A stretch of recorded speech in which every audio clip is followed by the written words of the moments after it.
Napanatili ng bagyong Christine ang lakas nito habang lumalapit sa Luzon. Huling namata ng bagyo 760 km silangan ng Katarman, Northern Samar.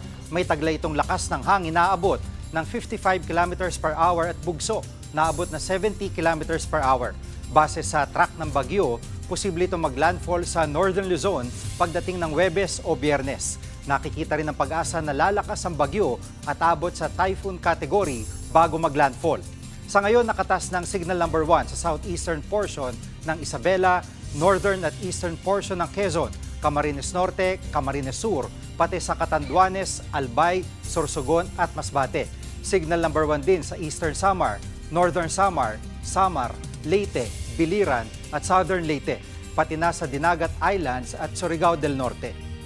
Mga kapatid, Jiggy Manikad po, iba na ang may alam at may pakialam sa panahon ngayon. Para sa konkreto, kumpleto at komprehensibong balitaan sa Frontline, mag-follow at mag-subscribe sa social media pages ng News 5.